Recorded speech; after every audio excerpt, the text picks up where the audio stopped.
The Columbia Network takes pleasure in bringing you Suspense.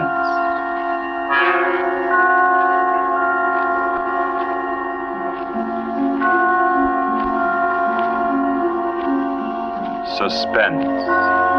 Stories from the world's great literature of pure excitement. A new series frankly dedicated to your horrification and entertainment.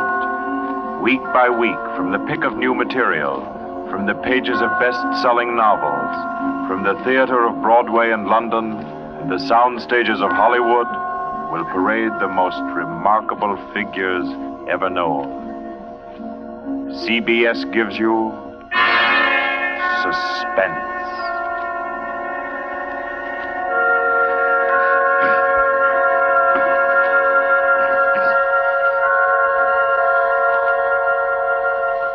Tonight's presentation is one of the finest of the contemporary stories of mystery and terror. John Dixon Carr's famous novel, The Burning Court.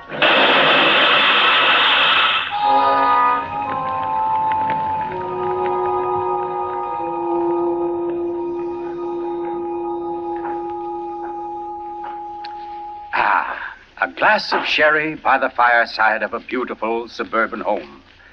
What could be more comforting? You're an admirable host, Mr. Depard, and it's really a shame our first meeting is under such a cloud. It's also a shame I have so little time to tell you which one of your guests here murdered your uncle last week.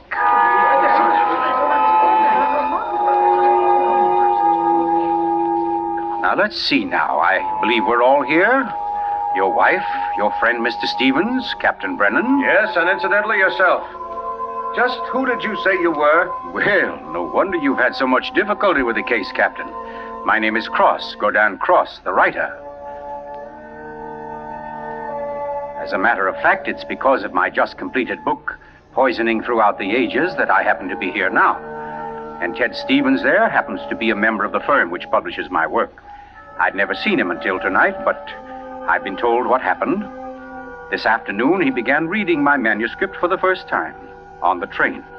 The commuter's train, which every afternoon deposits him safely and soundly here in Crispin.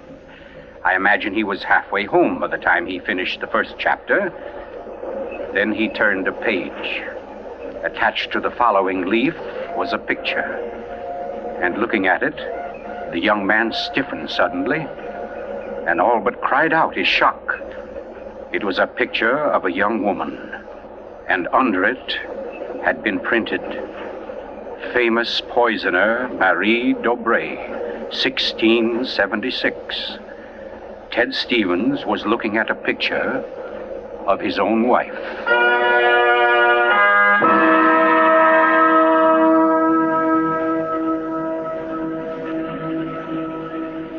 Imagine his 25-year-old wife in 17th century costume. The face, the features, even a wistfulness of expression were identical. Even the name, Dobré, was his wife's maiden name. But no, that was ridiculous. This woman in the picture was, well, one of his wife's ancestors. Yes, that was it. Simply an amazing family resemblance. Marie would be waiting for him at the station, and he'd have to tell her about it. He wondered why, however, she'd never told him about. Oh, well, but you don't discuss such an ancestor, do you? Ted Stevens glanced down at the chapter to which the picture had been attached. It was entitled, The Affair of the Non-Dead Woman.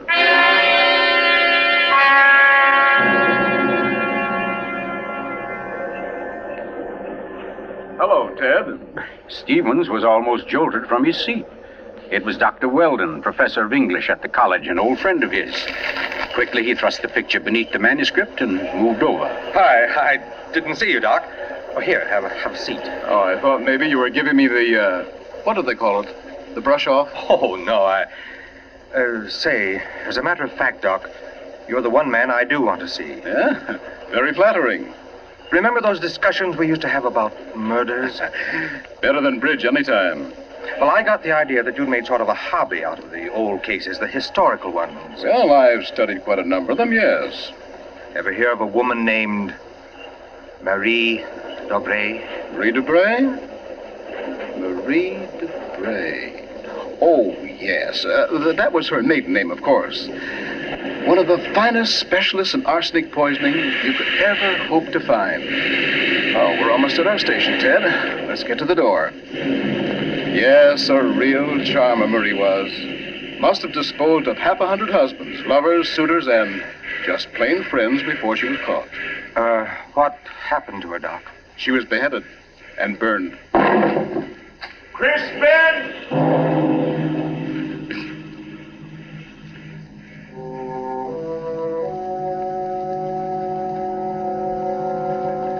Oh, absurd, laughable. Ted Stevens kept saying this to himself, and yet what he knew was a foolish dread followed him straight through the small suburban station and clung to him as he reached the street. And there in the roadster was Marie, leaning toward him a little to hold the door open and smiling at him. Oh, Ted, what on earth are you staring at? That streetlight shining on your hair. I like that. Oh, you're tight. Come on, get in the car.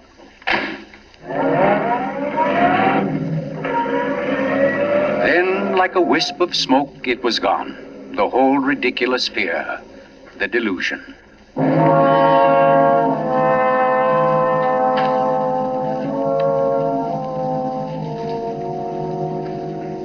When at home, Marie brought the cocktails into the living room. The logs were burning brightly in the fireplace, throwing a soft, dancing glow upon a room that was darkening with dusk. To you, Marie. And to you, dear. As Stevens placed his glass down, he noticed the manuscript of my book. It was there on the table, right where he'd placed it when he first came in. Deliberately, he turned from it, and then turned back. The manuscript had been moved. Only an inch or so, but it had been moved. Keeping his back to his wife, he thumbed through that early chapter and discovered, just as he knew he would, that the photograph was gone. For a long moment, he thought of what to do. Then slowly, he turned around. This book by Cross I brought home. Yes? There was a story of a poisoner in it. Rather funny. Her name happens to be the same as yours. Oh, your maiden name, that is. Oh, that is odd, isn't it? Darling, was she a relative of yours? Why, Ted, you're serious. In a way, yes. Oh, I don't mean it's really important. It's just that, well, when you run across a person who's a dead ringer for your own wife and who lived 300 years ago and was a top-flight poisoner, well, you like to hear about it, that's all. What on earth are you talking about? Darling, be honest with me. Didn't you look at this manuscript when I was out of the room? No.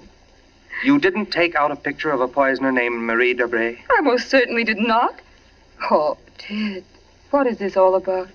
What are you getting at? Oh, just this. Somebody took that picture out of that manuscript since I'd been home. Now, who's that? Well, I'll take a look. Wait, I don't feel like... Why, it's Mark Depart. Mark? Ted, wait a second. Yes? Ted, whatever it is he wants, promise you won't do it.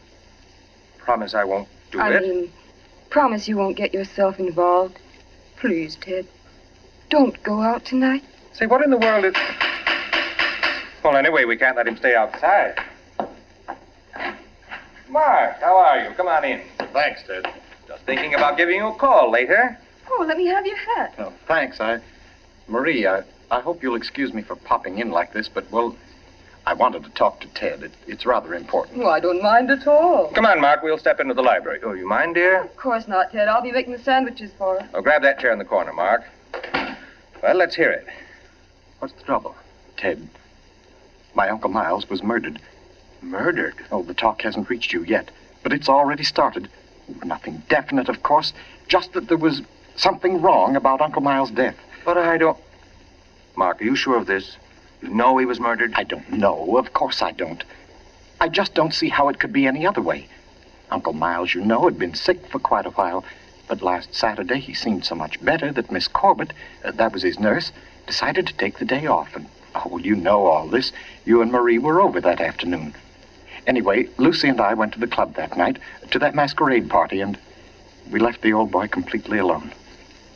I've cursed myself 1,000 times since. But what about your housekeeper, Mrs., what's her name? Henderson. Wasn't she around? Oh, sure. In that little house out in back. We told her to look in now and then, but, well, that wasn't good enough. It was after midnight when Lucy and I got back. Uncle Miles was dying. Ted, it looked exactly like one of his regular attacks, but then later, after he was gone, I happened to glance under the chest of drawers in his room. There was a small silver cup under there, almost drained, and Uncle Miles' cat. The cat was still warm, but quite dead. Oh. I managed to get the cat out of the house and buried without anyone seeing me. Next day, I had the contents of the cup analyzed. It was poison? Yes. Arsenic. Well, what do you want me to do? Help me open the crypt. What? I want to have a private autopsy performed. Help me get Uncle Miles' body out of that vault. Oh, I know it's a tough job. The thing is sealed solid, but we can do it. You mean without the police knowing about it? Without anybody knowing about it. Mrs. Henderson's visiting her sister, and I managed to send Lucy over to the club. You must be crazy. You're playing with dynamite, Mark. This is something you've got to tell the police now. I can't take that chance. But they'll have to know sometime. You're only I've delaying... got to know first, I tell you. You don't understand, Ted. There was somebody in Uncle Miles' room that night, handing him something in a silver cup. Mrs. Henderson was on the porch by the window. She saw her. She saw her? Ted, she thinks it was my wife. Oh, Lucy. It doesn't mean anything to Mrs. Henderson yet, because she doesn't suspect anything, but, well, Ted, you've got to see why I've got to be sure, why I've got to know how Uncle Miles died. Because it wasn't Lucy, Ted. I know it wasn't. Of course not, Mark. She had an alibi. Well, she was with you at the club, wasn't she? Yes. Except for half an hour. I see. You'll help me, won't you, Ted? When do we start? As soon as you can make it. Okay. Come on now. I'll get your hat. You trot on ahead, and I'll come over as soon as I can see Marie. You're not going to tell her about this. Of course not. I'll think of something. Don't you worry about it. No, thanks, Ted. Thanks a lot. Marie? I'm coming. Darling, Mark asked me to, I know, Ted. Here. You better take these sandwiches with you. You'll be hungry. But you knew I was going out? Yes, I knew. You listened to us? I couldn't help it, Ted. I had an idea what Mark's visit was about. The talk about his uncle's death. There's a lot of gossip about it in the village. That's why I tried to tell you. Why I didn't want you to get mixed up in it. But it's too late now, isn't it? I mean, you're going. I can tell by the way you look. Ted, wait a second. There's just one thing I want to tell you before you leave. And that is that no matter what happens, no matter what you find or think or believe, I love you. You'll remember that, won't you? I'll remember you said so, Marie.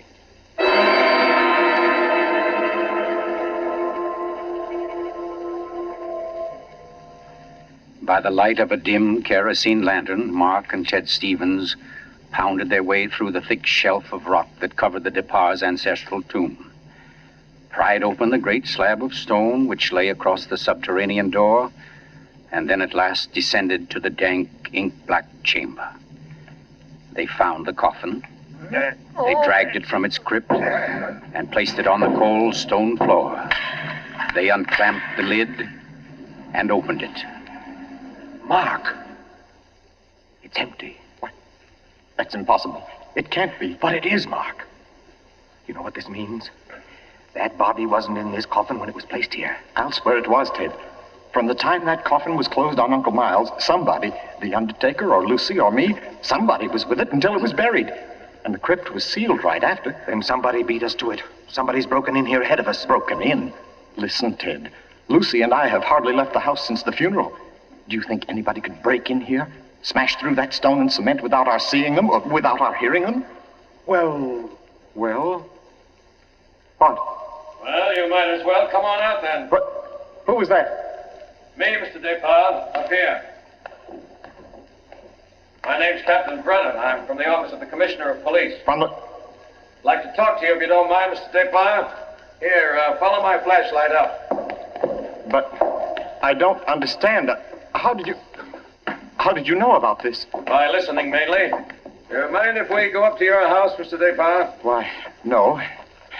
Not at all. Oh, thank you. Oh, Freddie. Look here, Captain. Freddie, this is Mr. Despard, Lieutenant Gray. Glad to know you, Mr. Despard. And Mr. Ted Stevens, isn't it? Well, how did you know my name? Very simple. I got the names of everybody who was here at the Despards the day the old man died. You and your wife were included. Oh, here we are. But I don't... Captain, who gave you those names? Why, your housekeeper, of course. Mrs. Henderson? You didn't think Mrs. Henderson saw the dead cat, did you, Mr. Despard? But she did. She also saw you bury it. And we've been interested in the case ever since. Well, nice place you have here, Mr. Despard.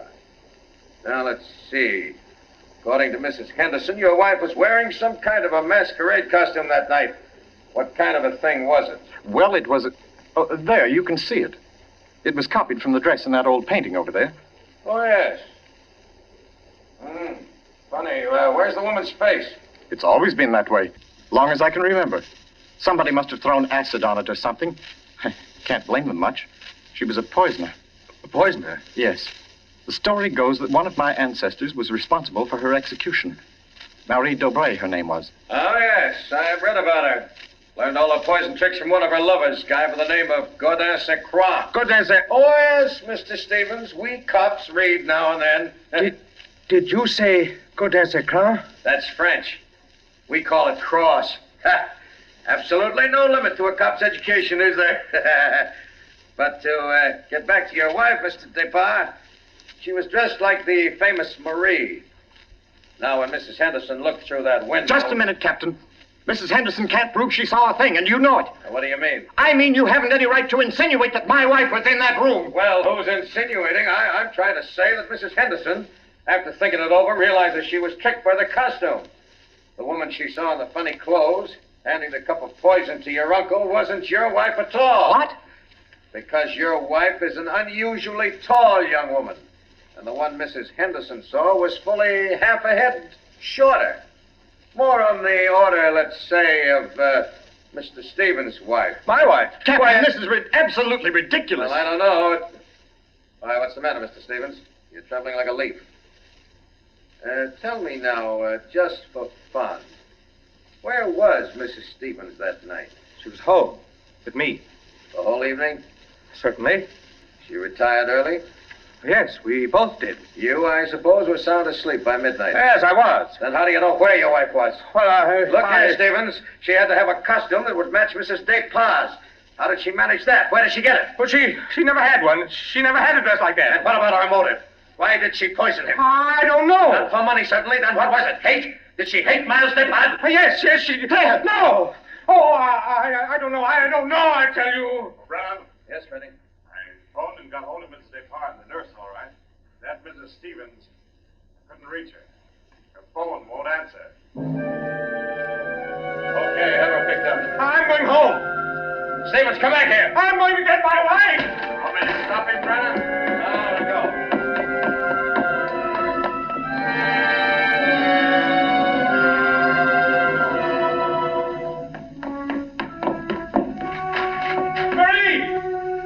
Marie, where are you? It's Ted. Marie, what have you done? Maria. Oh, Good evening. who are you? My name is Cross. Godin Cross. Cross. Where's my wife? What have you done to her? You fiend, what have you done to my wife? Why, nothing at all, young man. Here, sit down. You're lying. Something's happened to her. The police just phoned. There wasn't an answer. Why are you here? Why am I here? Well, because your wife, reading my chapter on the Dobrays, realized I knew more about the family than even she did. Because she found my phone number on the front cover of the manuscript. And because I know an exceptional case when I hear one. Does that answer your question? No, and you know it doesn't. Can't you see I've got to know whether... Yeah, I see. Whether your wife is that Marie Dobray, who was burnt by order of the High Tribunal for all poison cases, the burning court of France, witchcraft, black magic, the world across the threshold. You're quite sure, no doubt, also, that I'm Godin St. Croix, who first wooed her. No, my boy. No, my real name happens to be, of all things, Tom Simpson.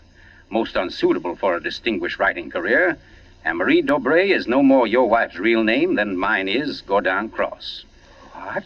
Your esteemed wife was an adopted child, Mr. Stevens, adopted by people in Canada named Dobray, remote members of the real family of poisoners. I can't believe it. Oh, why didn't she tell me? Why? Because until I told her half an hour ago, she didn't know it herself. You see, in the course of my research on the family, I found out about it. And in the course of talking with your wife, I found out something else.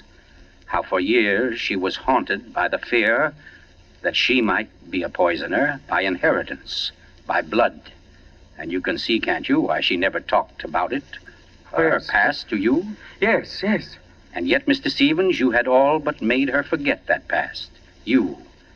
And that's why she was willing to lie, to steal a picture, do anything, in order to hold you to her. Yes, I see that now. You know, young man, I rather think she loves you.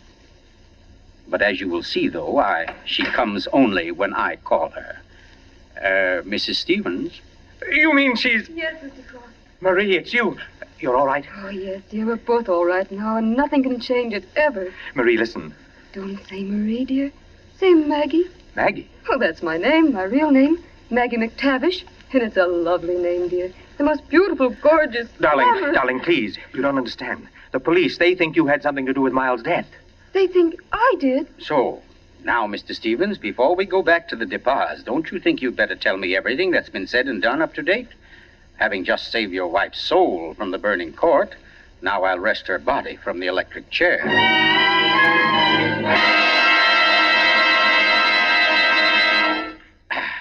Yes, Mr. Depart, truly excellent sherry. Don't you think so, Miss Corbett? Yes, it's very nice. Well, that, ladies and gentlemen, is how I happen to be here. So let us consider first that supernatural hocus-pocus in the crypt. That body that walked out of the sealed tomb. That body that never was in the tomb. Never was in the tomb? No, Mr. Depart. The murderer knew that very soon Mrs. Henderson's story would bring about an investigation. He had to get rid of the well-known corpus delicti. Yes, but who could have kept the body out of the tomb? Who, Mr. Depart? Why, you, sir. What? I don't understand. Well, it's very simple. You had the opportunity. I believe you said yourself you were alone with the body before the burial. And you had the strength. I dare say you carried it down to the furnace, where it's now probably nothing but ashes. Ridiculous. Why would he spend an hour smashing into a crypt for a body he knew wasn't there? Why, Captain? To impress Mr. Stevens, his witness. And also, apparently, you. Oh, that's perfectly fantastic. Fantastic? Oh, no, Lucy. Just comic. And I suppose, Mr. Cross, that I also put on a woman's masquerade costume, went into my uncle's room and handed him a nice cup of arsenic. No. That had to be done by a woman. Your accomplice, as matter of fact. Oh, now, come. You mustn't all look at Mrs. Depart, because Mark Depart's one noble act was his frantic effort to prevent his wife from being charged with the crime. A crime which he and Nurse Myra Corbett committed. Myra Corbett? Why, you... Yes, sir. Yes, Mr. Stevens, this quiet little lady beside me. Why would I do such a thing? Money, Miss Corbett. A cutout of Mark Depart's inheritance. Payments for services rendered. That's an absolute lie, Cross. You see, ladies and gentlemen, Captain Brennan never bothered to check Miss Corbett's whereabouts on the night of the murder. Why even think of the nurse? She was the custodian of the old man's health. Oh, you're crazy. And yet who but a nurse could so naturally offer the old man a cup? A cup he was sure contained medicine. You're making it up. The whole thing, you're just And making it who up. but Miss Corbett, living right here in this house, would know what kind of masquerade dress she must copy, would know when Mrs. Henderson would pass the window that night, pass and see her, and accept her, she hoped, for Lucy Depart. No, that's not true. Oh, I didn't yes, do Miss it. Corbett. Yes, I Miss didn't Corbett, do that it. dress I was the didn't touch do that it. wrecked you. That was your own idea, wasn't it? Not Mark's. You weren't content with a mere murderer's share of the profits. You wanted a wife's share, half of the whole estate.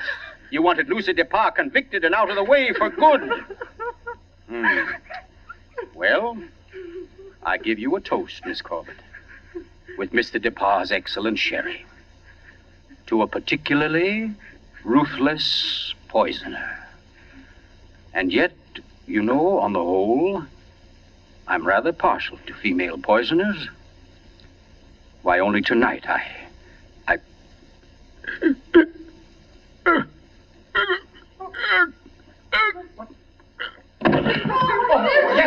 Here, let me get to him. Mr. Cook, what's the matter, Brennan? This man's dead. Dead? And from cyanide, if I know anything. Cyanide from that glass of sherry. Cyanide that a nurse could get quite easily. That glass was right beside you, Miss Corbett, and nobody else was near it. Too bad he didn't drink it as soon as you hoped. A second ago, we had nobody to use against you. But we have now, Miss Corbett. We have now. And I arrest you for the murder of Gordon Cross.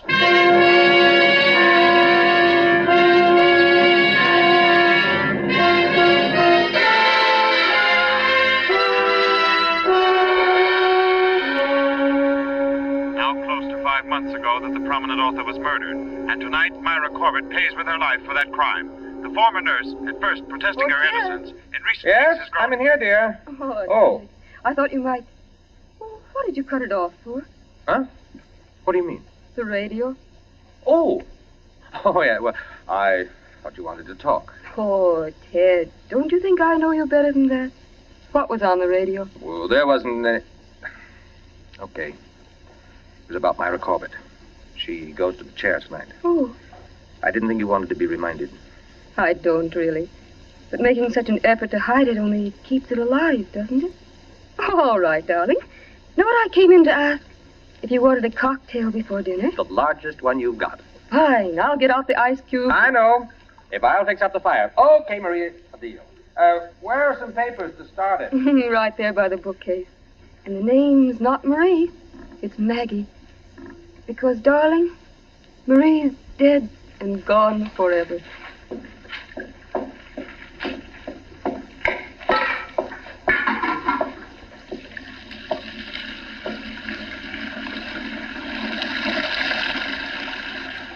Oh, no, Marie. We're never dead. Neither of us. It was your hand that touched that glass. I know that now. And I could return the favor.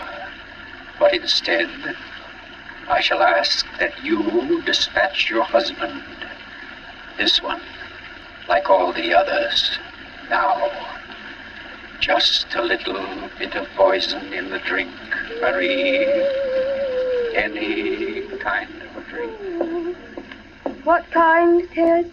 What kind of a cocktail shall we have? Oh, any kind, darling.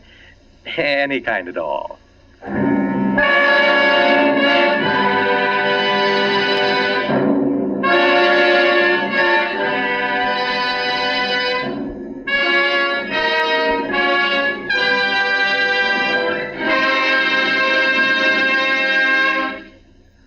You've just heard The Burning Court from John Dixon Carr's famous novel, the first in Columbia's new series of outstanding classics and chills by world-famous authors. Tonight's play, ladies and gentlemen, has one rather special significance we think you'd like to know about. As you perhaps have heard, every fine comedian is said to cherish a secret desire to do an abrupt about-face. He pines for the part of a blackguard. Well, tonight you witness the fulfillment of one such desire. The role of that literary and quite infamous diehard, Gordon Cross, was portrayed by none other than Hollywood's expert provoker of laughs, Charlie Ruggles, here in New York for the world premiere of his latest screen success, Friendly Enemies. The role of Marie, well, that was enacted by a young lady who long ago won national acclaim as one of Broadway's most accomplished dramatic actresses, Miss Julie Hayden. Thank you, Charlie Ruggles and Miss Julie Hayden, for your splendid performances. The play tonight, as all plays in this series, was produced and directed by Charles Vander, written by Harold Metford and scored by Bernard Herrmann. Next week, we bring you an intensely exciting and moving drama, The Life of Nellie James. This is the Columbia Broadcasting System.